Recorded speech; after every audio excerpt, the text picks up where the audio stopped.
टीकाकरण की कवरेज 100% होने में 40 साल और लग जाते और कितनी पीढ़ियां बीत जाती। आप कल्पना कर सकते हैं कि जीवन रक्षक टीकों के ना लगने से देश में कितनी बड़ी संख्या में गरीब महिलाओं और बच्चों को अपने जीवन से हाथ धोना पड़ता। राजस्थान के भी ऐसे लाखों बच्चों और महिलाओं को बचाने का काम बीजेपी सरकार ने किया है। साथियों, हम सभी ने अपने बचपन में अपनी मां को लकड़ी पर खाना बनाते देखा है। लकड़ी पर खाना बनाने की वजह से जो धुआं निकलता था वो हर महिला के जीवन पर संकट लाता था। देश की महिलाओं की ये परेशानी भी कांग्रेस को कभी नजर नहीं आई। कांग्रेस शासन में एक गैस कनेक्शन पाने तक के लिए इधर उधर दौड़ना पड़ता था, सिफारिशें लगवानी पड़ती थी। इसलिए 2014 तक सिर्फ 14 करोड़ लोगों के पास ही गैस कनेक्शन था। हम अगर कांग्रेस सरकार की स्पीड से चले होते तो देश के कोने कोने में गैस कनेक्शन पहुंचने में 20 साल और लग जाते। यानी बिना गैस कनेक्शन के एक पीढ़ी और गुजर जाती। मुझे ये स्थिति स्वीकार नहीं थी।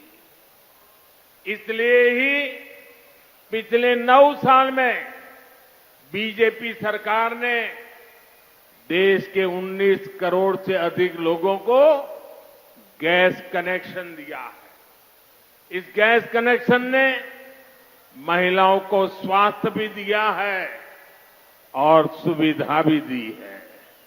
साथियों, पानी की एक एक बूंद की कीमत राजस्थान के मेरे भाई बहन अच्छी तरह जानते हैं। हमारे देश में 2014 तक 18 करोड़ से ज्यादा ऐसे परिवार थे जहां नल से जल नहीं आता था, पाइप से पानी का कनेक्शन ही नहीं था।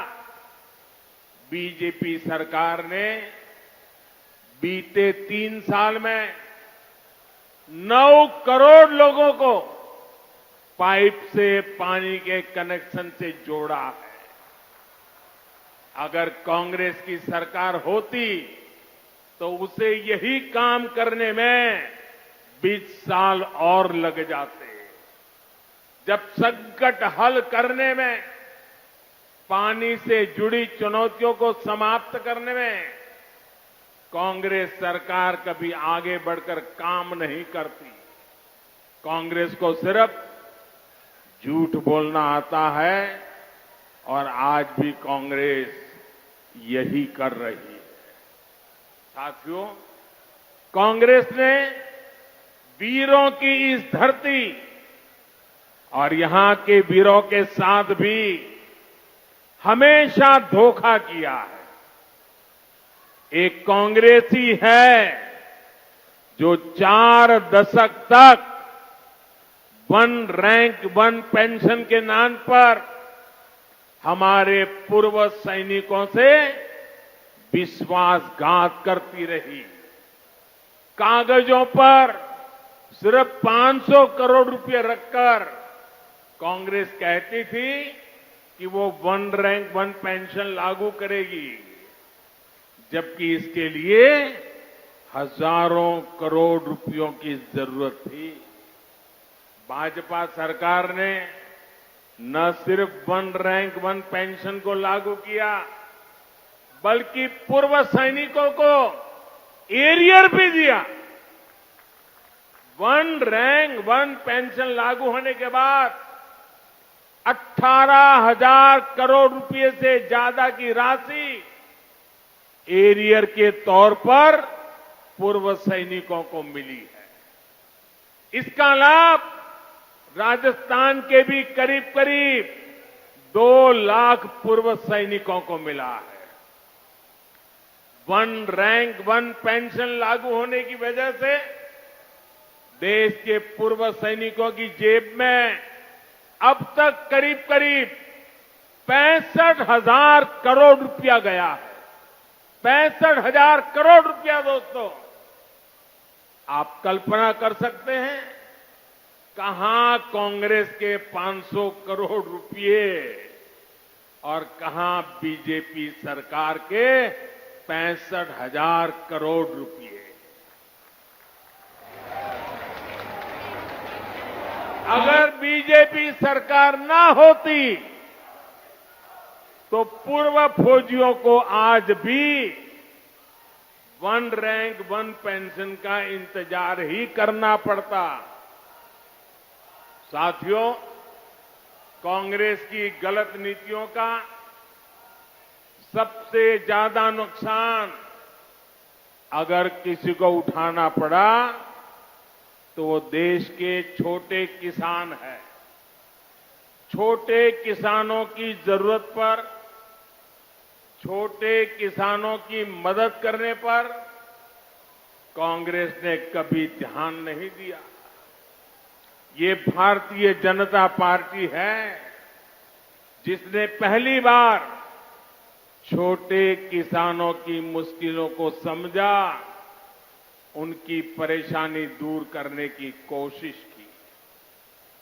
हमने छोटे किसानों के हितों को ध्यान में रखकर पिछले 9 वर्ष में कृषि बजट में लगभग 6 गुना वृद्धि की है।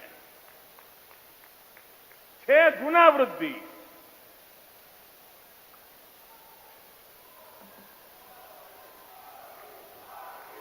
भाजपा सरकार में पहली बार किसानों को लागत का 1.5 गुना समर्थन मूल्य तय हुआ। पहली बार किसानों को बैंक खाते में उनकी उपज का पैसा मिलना सुनिश्चित हुआ। पहली बार किसानों को इनाम के रूप में राष्ट्रीय मंडी मिली है। पहली बार किसी फसल बीमा योजना से किसानों को 1.25 लाख करोड़ रुपए से अधिक का मुआवजा मिला है। पहली बार अभियान चलाकर किसानों को बीजों की 2000 नई वैरायटी दी गई है। पहली बार पशुपालकों को, मछली पालकों को उसको किसान क्रेडिट कार्ड की सुविधा मिली है। पहली बार यूरिया की कालाबाजी रुकी है। नीम कोटिंग होने का फायदा किसानों को मिला है। पहली बार किसानों को लिक्विड नैनो यूरिया जैसा मेड इन इंडिया उत्पाद मिला है। पहली बार अभियान चलाकर देश के 11 करोड़ किसानों को 11 करोड़ से अधिक सॉइल हेल्थ कार्ड दिए गए हैं। पहली बार किसानों के लिए पीएम किसान सम्मान निधि जैसी योजना शुरू हुई है। तो इसके तहत अभी तक 11 करोड़ किसानों को करीब 2.5 लाख करोड़ रुपए मिल चुके हैं। साथियों, ये बीजेपी की सरकार है जिसने गेहूं और धान की खेती के अलावा भी किसानों को आय के दूसरे साधनों पर और ज्यादा काम किया है। पहली बार देश में दालों का उत्पादन बढ़ाने और एमएसपी पर दलहन की खरीद के लिए इतना बड़ा अभियान चलाया गया। पहली बार अन्नदाता को ऊर्जादाता बनाने के लिए हमने अभियान चलाया। लाखों किसानों को सोलर पंप भी दिए।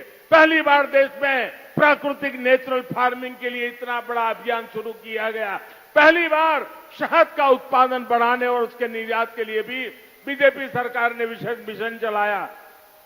पहली बार ज्वार बाजरा जैसे भारत के श्री अन्न को वैश्विक पहचान देने का प्रयास हुआ। पहली बार किसी सरकार ने मोटे अनाज उगाने वाले देश के 2.5 करोड़ किसानों की चिंता की है। भारत के प्रयास से ही संयुक्त राष्ट्र ने 2023 को मोटे अनाज का अंतर्राष्ट्रीय वर्ष घोषित किया है। इन सब का फायदा यहां राजस्थान के किसानों को हुआ है, इस क्षेत्र के किसानों को हुआ है।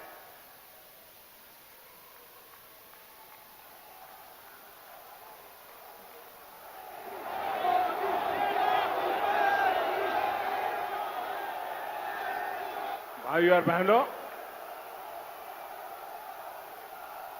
आजकल बहुत से लोग पूछते हैं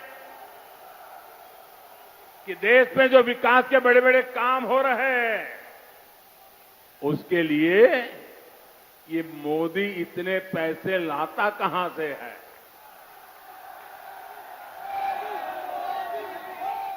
चारों तरफ विकास का काम चल रहा है, इतने पैसे मोदी लाता कहां से है। मैं बताता हूं मोदी पैसे कहां से लाता है। पहले पैसे कहां जाते थे और आज कहां जाते हैं वो भी बताता हूं। हमारे देश में विकास के काम के लिए पैसे की कमी कभी भी नहीं रही है। ये बहुत जरूरी होता है कि जो पैसा सरकार भेजे वो पूरा का पूरा विकास के कार्यों में लगे। लेकिन कांग्रेस ने अपने शासन में देश का खून चूसने वाली ऐसी भ्रष्ट व्यवस्था बना दी थी जो देश के विकास को खाए जा रही थी, खोखला कर देती थी। कांग्रेस के नेता पूर्व प्रधानमंत्री राजीव गांधी ने सार्वजनिक रूप से माना था कि कांग्रेस सरकार 100 पैसे भेजती है, 1 रुपया अगर भेजती है तो 100 पैसे में से 85 पैसे भ्रष्टाचार की भेंट चढ़ जाते थे। कांग्रेस हर योजना में 85% कमीशन खाने वाली पार्टी है।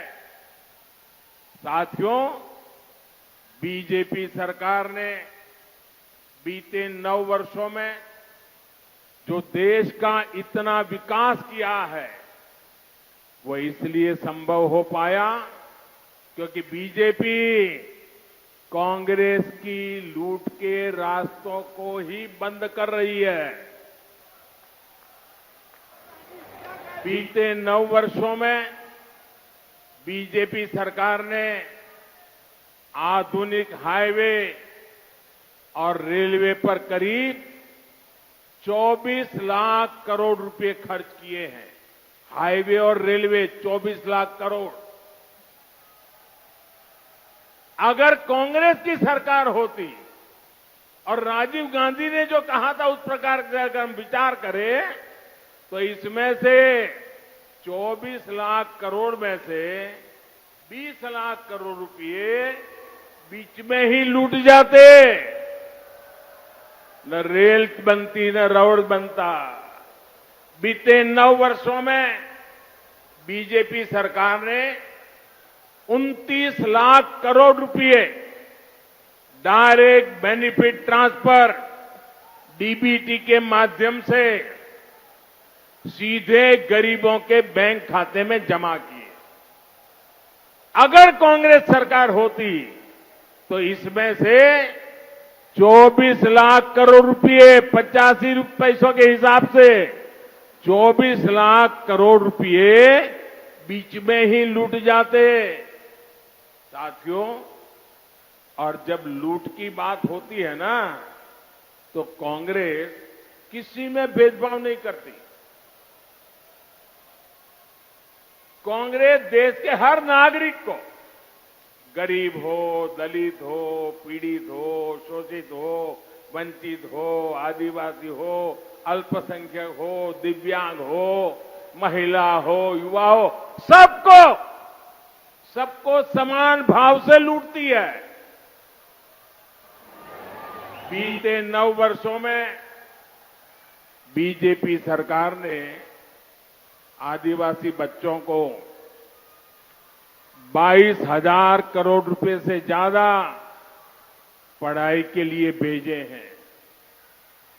अगर कांग्रेस सरकार होती तो इसमें से 19,000 करोड़ रुपए बीच में ही लूट जाता। बीते 9 वर्षों में बीजेपी सरकार ने पानी सुविधाओं के लिए 4.25 लाख करोड़ रुपए का प्रावधान किया।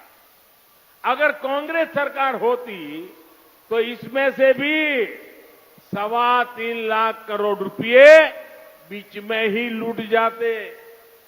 आप कल्पना कर सकते हैं इसका कितना बड़ा नुकसान हमारी राजस्थान की माताओं, बहनों, बेटियों को भी उठाना पड़ता। साथियों, गरीब का सबसे बड़ा सपना उसका अपना घर होता है। कांग्रेस सरकार के समय गरीबों को जो घर मिलते थे वो 4 दीवारों के खंडहर बन के रह जाते थे, उससे ज्यादा कुछ नहीं होते थे। ऐसा इसलिए होता था क्योंकि कांग्रेस गरीब के घरों को भी लूट लेती थी। बीते 9 वर्षों में बीजेपी सरकार ने 2,25,000 करोड़ रुपए 2,25,000 करोड़ रुपए गरीबों को घर बनाने के लिए दिए हैं। अगर कांग्रेस सरकार होती तो उसमें से 2 लाख करोड़ रुपए बीच में ही लूट जाते। बाकी बचे 25,000 करोड़ रुपए में घर न बनता, खंडहर ही बनते। घर का सपना कभी पूरा नहीं होता। साथियों, बीते 9 वर्षों में बीजेपी सरकार ने मुद्रा योजना के तहत करीब 24 लाख करोड़ रुपए की मदद मेरे देश के युवाओं को की है। ये पैसा भी पूरा का पूरा युवाओं के बैंक खातों में गया है। साथियों,